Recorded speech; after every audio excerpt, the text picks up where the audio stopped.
আর ঈশ্বরকে পাওয়ার জন্য বহু মানুষ কিন্তু প্রভুর কাছে আসে, ঈশ্বরকে পাওয়ার জন্য বহু মানুষ আসে, কিন্তু সবাই টিকে থাকতে পারে না। কেন? কারণ তাদের চালচলন, তাদের শোনা, তাদের জীবনযাপন সেটা কিন্তু চওড়া পথের অনুসারে। কতজন বুঝতে পারছি? হালেলুয়া। ভালো করে শুনবেন। যদি আপনি যেদিন থেকে প্রভুতে এসেছেন, হতে পারে যে প্রথম 2-4 বার আপনি এলেন, আপনার জীবনে ঈশ্বর মিরাকেল করলো, চমৎকার করলো, আপনি 2-3 বার খুব ভালোভাবে এলেন, নিজেকে সরু পথের মধ্যে রাখলেন, কিন্তু যখন আপনি ঠিকঠাকভাবে আছেন, তখন ফের আপনি কিছু সময় নিজেকে ফের চওড়া পথের মধ্যে নিয়ে গেলেন। আর যখনই আপনি নিজেকে চওড়া পথের মধ্যে নিয়ে গেলেন, তখন কিন্তু আর নিজেকে আপনি দাঁড় করিয়ে রাখতে পারছেন না, বুঝেও বুঝতে পারছেন না, দেখেও মানে আপনার সেটা অনুভব হচ্ছে না, শুনেও কিন্তু আপনার সেটা কোনো ফিল হচ্ছে না। বুঝতে পারছি? হালেলুয়া। মনে রাখবো, জীবনের পথ হচ্ছে সরু পথ। হালেলুয়া। তাহলে কার বিষয়ে আমরা আলোচনা করছি? যে এই যে আজকাল যে অত্যাচারিত হচ্ছে বিভিন্ন জায়গায়, আর এই সময় অনেক বিশ্বাসীরা ভয়ভীত হয়ে গেছে। হ্যালো, কারা ভয়ভীত হয়ে গেছে? সেই কাঁচা বিশ্বাসীরা ভয়ভীত হয়ে গেছে। কিন্তু বাইবেল বারবার আমাদের করে শিক্ষা দেয়, তুমি ভয় করিও না, ভয় করিও না, ভয় করিও না, ভয় করিও না, ভয় করিও না। বাইবেল শিক্ষা দেয়, যে আমার জন্য প্রাণ হারায় সে প্রাণ ফিরে পাবে, যে আমার জন্য নিজের প্রাণকে বাঁচাবার জন্য চেষ্টা করবে, সরু পথ দিয়ে চলবে, সে নিজের প্রাণকে হারাবে। হালেলুয়া। আমার প্রিয়, এতদিন ধরে আজ আমরা প্রভুতে চলছি, সত্যকে জেনেছি, লাস্টে বেলায় কি আমি প্রভু থেকে সরে যাব? এটা হলো ধার্মিকতা জীবন? না। হালেলুয়া। এই জন্য সাধু পৌল বলছে, জিনা মসিহা মর জানা লাভ হে। যদি আমি বাঁচবো তো প্রভু যীশু খ্রিস্টের জন্য বাঁচবো, নাহলে আমি মারা যায়, সেটা আমার জীবনের জন্য লাভ হবে। Hallelujah, hallelujah. আমার প্রিয়, বাইবেল এইভাবে শিক্ষা দেয়, যারা আজ নিরাশ, উদাস আর হতাশ, যারা আজ অপমানিত, যারা আজ দুঃখিত, প্রভু যীশু খ্রিস্ট বলছেন, একদিন এই সমস্ত কিছু আমি তোমাকে কি করব? আনন্দে পাল্টে দেবো। হালেলুয়া। কিসে পাল্টে দেবেন? আনন্দে পাল্টে। অর্থাৎ আপনি যা হারিয়েছেন সেটা আপনি ফিরে পাবেন। একটাও প্রভু যিশুতে, ধার্মিকতাতে বিশ্বাস করাতে একটাও কোনো জিনিস আপনার জীবনে বেকার যাবে না। সে সমস্ত কিছু কিন্তু আপনি ফিরে পাবেন। গেলবার আমরা শুনছিলাম একটুখানি, যে আপনি ভেড়া হতে চান না ছাগল হতে চান? হালেলুয়া। আপনি ভেড়া হতে চান না ছাগল হতে চান? হালেলুয়া। কেন ভেড়া? না, ভেড়া তার মালিককে চিনতে পারে, ভেড়া তার মালিককে চিনতে পারে। আপনি দেখবেন ভেড়া যারা চড়ায়, দেখবেন সেই সমস্ত ভেড়া তার মালিককে কি করে? পেছু পেছু যায়। এমনি কি রাস্তা পার হওয়ার সময় যদি সে মালিক বলে দাঁড়াও, সে ভেড়ারা বুঝতে পেরে যায়, দাঁড়িয়ে যায়। বুঝতে পারছি? এই জন্য সেই ভেড়ার নাম আর জীবনের পুস্তকের মধ্যে লেখা আছে। আমরা যেন ভেড়া হয় আমার প্রিয়, আমরা যেন ছাগল না হয়। আর ছাগলের সম্পর্কে দেখলাম, ও বা দুটোই রাখো, তাদের মধ্যে গুঁতোগুতি শুরু হয়ে যাবে। আর ভেড়া তো এক পাল আছে। তো যেখানে ধর্মী লোক আছে, অনেক সংখ্যায় ওখানে আছে, অনেক সংখ্যাতে আছে, সেখানে কোনো মারামারি নেই, সেখানে কোনো গুঁতোগুতি নেই। হালেলুয়া। তারা একে অপরকে বুঝতে পারে, তারা একে অপরকে চিনতে পারে আমার প্রিয়। হালেলুয়া।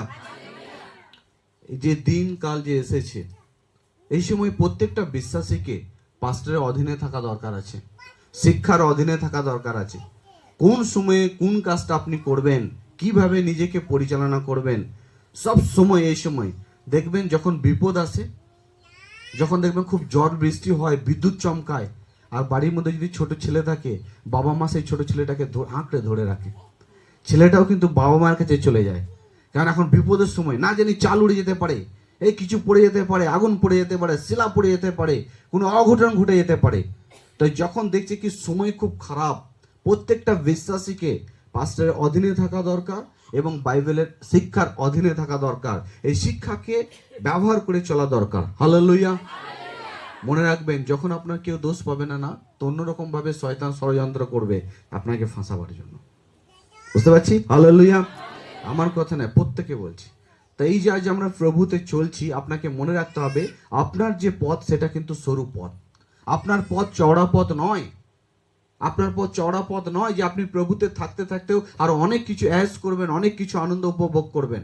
আপনার আনন্দ সেখানেও অপেক্ষা করছে। হালেলুয়া। আপনার আনন্দ সেখানে অপেক্ষা করছে। প্রভু বলছেন, আমি যেখানে থাকবো সেখানে তুমি থাকবে। সেখানে তুমি থাকো। তাই সব সময় নিজেকে মনে রাখতে হবে যে ঈশ্বরের পথ সেটা হচ্ছে স্বরূপথ। সেখানে কান্না আছে, দুঃখও আছে, আবার আনন্দ আছে, নিরাশ আছে, উদাস আছে, অপমান আছে, লাঞ্ছনা আছে, তার মধ্যে ঈশ্বরও আছে। হালেলুয়া। তার মধ্যে ঈশ্বর আছে। তা আমাদের পথ কি হচ্ছে? স্বরূপথ। তা প্রথমে যে বিষয়টা বললাম যে প্রভু আপনার হৃদয়ের মধ্যে কোশ্চেন, আমি কি করব। দেখুন, যদি আপনি নিজেকে স্বরূপথে রেখেছেন, মানে আপনি শিক্ষাকে প্রত্যেক দিন খেতে শিখেছেন, প্রত্যেক রবিবারে এসে আপনি এই শিক্ষাকে খান, আপনি এই শিক্ষাকে নেন, আপনি এই শিক্ষাকে রাখেন, এইটার অনুসারে আপনি নিজেকে চলার জন্য, নিজেকে তৈরি করার জন্য আপনি চেষ্টা করেন, চিন্তা করেন, ভাবেন, মনে রাখবেন আপনি, আপনার মধ্যে এই কোশ্চেনটা আসবে না, বা যতই যা কিছু হোক না কেন আপনি কিন্তু বিচলিত হবেন না। হালেলুয়া। আপনি কিন্তু প্রভুতেই দাঁড়িয়ে থাকবেন। কারণ আপনি ঘর যখন মজবুতভাবে তৈরি করেছেন, সে বাড় আসুক আর ঝড় আসুক আর যাই হোক না কেন, আপনার মনের মধ্যে একটা বিশ্বাস আছে, আমার ঘর ভাঙবে না, আমার চাল উড়ে যাবে না। হালেলুয়া। ঠিক সেইভাবে যখন আপনি প্রভু যীশু খ্রিস্টতে চলছেন, আপনি শিক্ষাকে নিয়েছেন, আপনি বাইবেলের মধ্যে প্রত্যেক সপ্তাহে আপনি প্রচারকে নিয়েছেন, আপনি সমস্ত বিষয়কে আপনি বুঝে যাবেন আর আপনি মজবুতভাবে দাঁড়িয়ে থাকবেন। হালেলুয়া। জানেন, যারা প্রভুতে চলে না তাদের পিঠে ঘাতও পড়ে, কিন্তু সেই যন্ত্রণা অনুভব হয় না। হালেলুয়া।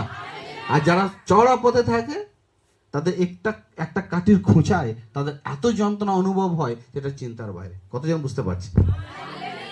আপনি যখন প্রভুকে জেনেছেন, প্রভুতে চলছেন, স্বরূপতে আপনি চলছেন, আপনার এখানে মার অসুখ, পিঠে মার অসুখ, অপমান অসুখ, যা আসুক না কেন আপনি কোনো গ্রাহ্য করবেন না। কারণ আপনি জানেন এগুলো সব বেকার জিনিস, এগুলো সব বেকার জিনিস।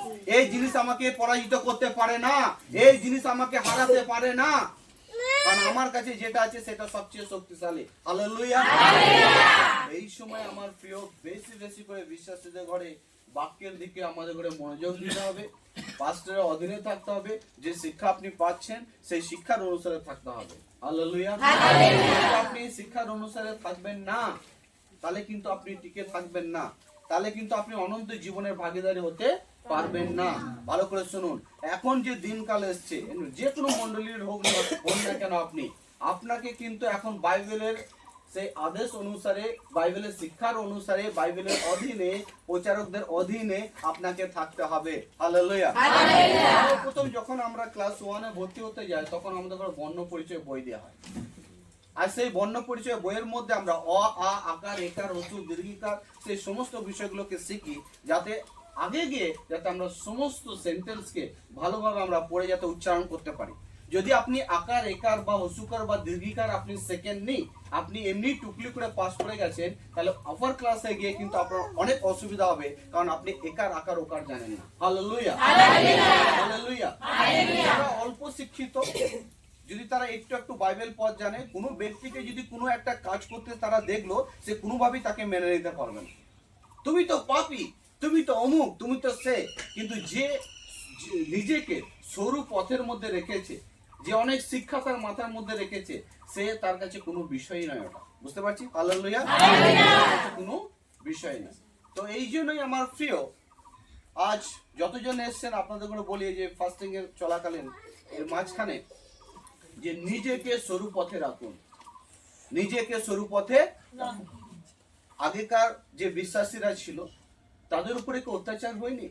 তাদের ঘরে কি অপমান করা হয়নি? না প্রচারকদের ঘরে অপমান করা হয়নি? আপনি জানেন যে সোনা আপনি বা আমি বা আমরা যেগুলো সোনা আমরা ব্যবহার করে থাকি, হয়তো মন্ডলীর মধ্যে অনেকে ব্যবহার করেন বা করেন না, যার সামর্থ্য আছে সে করে, যা করেন না। তুই জানেন আপনি আগুনের মধ্যে সোনা ছাড়া যা কিছু জিনিস দেবেন সেটা পুড়িয়ে ছাই কালো হয়ে যায়, কিন্তু আপনি আগুনের মধ্যে সোনা দিন, ওটা যত আগুনের মধ্যে থাকবে সেটা কিন্তু তত চকচক করবে। হালেলুয়া। আমার প্রিয় বিশ্বাসীর জীবনে অনেক সময় অনেক রকমের পরীক্ষা ঈশ্বর নিয়ে আসে। কেন নিয়ে আসে? যাতে আপনি মজবুত হন, যাতে আপনি বেঁচে যান। হালেলুয়া। অত্যাচার আর তাড়না আপনাকে ফেলে দেওয়ার জন্য নয়, অত্যাচার আর তাড়না আপনাকে শেষ করে দেওয়ার জন্য নয়। অত্যাচার আর তাড়নার পরীক্ষা আপনার জীবনে আসা মানে আপনাকে টিকিয়ে রাখা, আপনাকে বাঁচিয়ে রাখা, আপনাকে ঈশ্বরের জায়গায় রাখা। হালেলুয়া। হালেলুয়া। এই জগতের মধ্যে যে আমরা প্রত্যেকে ঘর বাড়ি তৈরি করেছি, যদি এই জগতের মধ্যে হাওয়া চলতো না, আইলা হাওয়া আসতো না, বাড় আসতো না, তুফান আসতো না, তাহলে কেউ কিন্তু আমরা ঘর এত মজবুত করে করতাম না। কিন্তু আমরা জানি যে এই জগতে যে ঘর আমরা তৈরি করবো, এটা ফ্ল্যাট দিয়ে করতে হবে, মজবুত দিয়ে করতে হবে। কারণ এই জগতের মধ্যে অনেক রকমের হাওয়া আসে, যার দ্বারা সে ঘরকে একদিন ভেঙে চুরমার করে দিতে পারে। ঠিক সেভাবে আত্মিক জীবনের মধ্যেও আমার প্রিয়, আমাদের আত্মিক জীবনের মধ্যেও প্রভু আমাদের করে মজবুত করতে চান। কারণ জানেন প্রভু যে মানুষের জীবনে চলার পথে অনেক রকমের কষ্টের সম্মুখীন এই ব্যক্তিদের করে হতে হবে। হালেলুয়া। প্রভুর আদেশ অনুসারে আপনি তৃতীয় দিন সে মাটি থেকে জীবিত হয়ে উঠতে চান, তাহলে নিজেকে সরু পথে রাখার চেষ্টা করুন, নিজেকে প্রভুর পথে চলার জন্য চেষ্টা করুন, যে আমি যাতে আমার জীবন আগে যা ছিল ছিল, কিন্তু এখন আমাকে ঈশ্বরের বাক্যের অনুসারে, বাইবেলের অনুসারে আমাকে চলতে হবে। হালেলুয়া। সময় বরবাদ করলে হবে না। বাইবেল বলছে যখন দেশ দেশ লড়াই হবে, বিভিন্ন জায়গায় অত্যাচার হবে, তব क्या होगा, अंत आ जाएगा। কি হয়ে যাবে? अंत এসে যাবে, শেষ হয়ে যাবে। হালেলুয়া। আর এই সময় কি হবে? আমরা সে উদ্ধারকর্তা, যে প্রভু যীশু খ্রিস্টকে স্বর্গদূতের সঙ্গে আমরা আকাশের মধ্যে আসতে দেখব। আমেন। তো নিজেকে কোন পথে রাখতে হবে? তো সরু পথের মধ্যে কি আছে? অপমান আছে, দুঃখ আছে, কষ্ট আছে। হ্যাঁ, আপনি করেননি তাহলেও দেখবেন, যদি আপনি সরু পথে আসেন না আর আপনার অনেক বড় ক্ষতি করে দিল, তো আপনি দেখবেন ওকে ক্ষমা করে দেবেন আপনি। অথচ আপনার অনেক বড় ক্ষতি করে দিয়েছে, তাহলে আপনি ওকে ক্ষমা করে দেবেন। কারণ আপনি সরু পথে আছেন, মানে পুরোপুরি আশীর্বাদের মধ্যে আছেন। হালেলুয়া। চোখ খোলা আছে, আপনার কান খোলা আছে, আপনি অনেক বুদ্ধিমান, কিন্তু যদি আপনি নিজেকে চড়া পথে রাখেন না, আপনি কাউকে মেনে নিতে পারবেন না। সকলেই কিন্তু আপনার চোখে বিষ হয়ে দাঁড়াবে, সকলকে আপনার হৃদয়ের মধ্যে ঘৃণা চলে আসবে আপনার মধ্যে। বুঝতে পারছি? হালেলুয়া। তো যখন আমরা আগে যে খ্রিস্টের লোকেরা আগেকার সময়ে যখন প্রভু যীশু খ্রিস্ট আসেনি, পুরনো নিয়মে যদি আমরা দেখি কি অল্প বিশ্বাসী তারা ছিলেন, আর রাজা তাদের করে গোলাম করে নিয়েছিল। ভাবুন তো, এক রাজা কত শক্তিশালী, অনেক শক্তিশালী, কিন্তু রাজা তাদের ঘরে, সে খ্রিস্টের লোকদের ঘরে আটকে রেখে প্রত্যেকদিন তাদের ঘরে ইট তৈরি করাতো, মারতো, অত্যাচার করতো, এমনি কি তাদের ছেলেদের করে মেনে দিত, তাদের মেয়েদের ছেড়ে দিত, কি না করতো তারা, যেগুলো আমি এখন বলতে পারবো না আপনাদের করে। হালেলুয়া। কি প্রভু দেখেননি? ঈশ্বর কি দেখতে পান না? উনি কি কানা ঈশ্বর? কেন খ্রিস্টের লোকরা চুপচাপ থাকে? কারণ তারা নিজেকে সরু পথের মধ্যে রেখেছে। তারা চায় কি আমরা নয়, প্রভু তুমি লড়ো। হালেলুয়া। তুমি লড়ো পরমেশ্বর পিতা, তুমি এগিয়ে চলো প্রভুকে। বুঝতে পারছি? হালেলুয়া। তো সেই সময় অনেক লোকেরা আমাদের অত্যাচারিত হয়েছিল। রাজা ভেবেছিল আমি ছাড়বই না, সে তো সরকার ছিল না, তার কাছে সমস্ত ক্ষমতা ছিল। অনেক সময় আমরা যখন নিজেকে সরু পথ থেকে সরিয়ে রাখি, অনেক সময় আমাদের মাথার মধ্যে চিন্তা আসে, আরে বাপরে, এর তো অনেক বড় হাত আছে, এর তো অনেক বড় চেন আছে, এ তো হয়তো আমাকে শেষ করে ফেলবে। আরে আঁখো কি সাইয়া মার সকে না কই, যার জীবন ঈশ্বরের হাতে আছে তাকে কে শেষ করতে পারবে? হালেলুয়া। कोई खत्म नहीं कर सकता। এই জন্য বাইবেল বলছে, मैं तुमसे सच सच कहता हूँ, जो कोई मुझ पर विश्वास करता, यदि वो मर भी जाएगा तो भी जिएगा। প্রভু যীশু খ্রিস্ট বলছেন, আমি তোমাদের সত্য সত্য কইতেছি, যে কেউ আমার উপর বিশ্বাস করবে, সে যদি মরেও যায় তাহলেও সে জীবিত হয়ে উঠবে। হালেলুয়া। কি হয়ে উঠবে? জীবিত হয়ে উঠবে। তুমি তো আমায় মারতে পারো, আমায় শেষ করতে পারো, কিন্তু তুমি আমার প্রাণকে কাটতে পারবে না। বুঝতে পারছি? হালেলুয়া। তুমি আমার প্রাণকে কাটতে পারবে না। Praise the Lord. হালেলুয়া। তাই এই জন্য আমার প্রিয়, আমাদের ঘরে সব সময় সরু পথের মধ্যে রাখতে হবে। দ্বিতীয় তিমোথেউস 3:12-17। তিনা বহুকুড়িকু, কত বউরা আছো, আন্টিরা আছো, মারা আছো, বাবার আছো, মনে রাখবেন, আপনার প্রাণ রক্ষা করার জন্য আপনাকে পরিশ্রম করতে হবে। আপনার জন্য কেউ কিন্তু পরিশ্রম করবে না। ভালো করে শুনবেন। পড়ি আমরা দ্বিতীয় তিমোথেউস 3:12-17। খ্রিস্ট যিশুতে যত লোক ঈশ্বরের ইচ্ছা অনুসারে চলতে চাইবে, তাদের সকলকে নির্যাতিত করতে হবে। হালেলুয়া। বসো। ভালো করে শুনুন বাক্যটা। এখানে বলছে যতজন মানুষ এই ওয়ার্ল্ডের মধ্যে যারা প্রভু যীশু খ্রিস্টকে উদ্ধারকর্তা রূপে স্বীকার করেছে, তাদের ঘরে আগুনে ফেলা হবে, তাদের ঘরে পরীক্ষার মধ্যে রাখা হবে। কতজন বুঝতে পারছো? হালেলুয়া। তাদের জীবনে তাড়না আসবে, তাদের জীবনে তাড়না আসবে, কারণ আপনি কি হতে চলেছেন? সোনা। কি হতে চলেছেন? হালেলুয়া। আপনি সোনা হতে চলেছেন। আপনি অনন্ত জীবন পেতে চান, তো আপনাকে তো তাড়নার সামনা হতেই হবে। আপনাকে কি বলে, অনেক রকমের অপমানের সম্মুখীন হতেই হবে আপনাকে। বুঝতে পারছি? হালেলুয়া। অনেক সময় বলবে, অনেক বিশ্বাসী এসে বলে, স্যার আমি দেখুন না কত সুন্দর, আমি মন্ডলীতে যাই, দেখুন না স্যার আমি 6-7 বছর হয়ে গেছি, আপনি তো জানেন স্যার আমি কোনো কিছুই করি না, কারো আমি পরনিন্দা করি না, কিচ্ছু করি না, তা দেখুন স্যার তাহলেও না আমার পাশের বাড়ির লোকেরা আমাকে অপমান করে, এরা না আমাকে এই করে সেই করে। তাহলে আপনি এতদিন কি শুনলেন? আপনি এতদিন নিজেকে কোন জায়গায় রেখেছিলেন?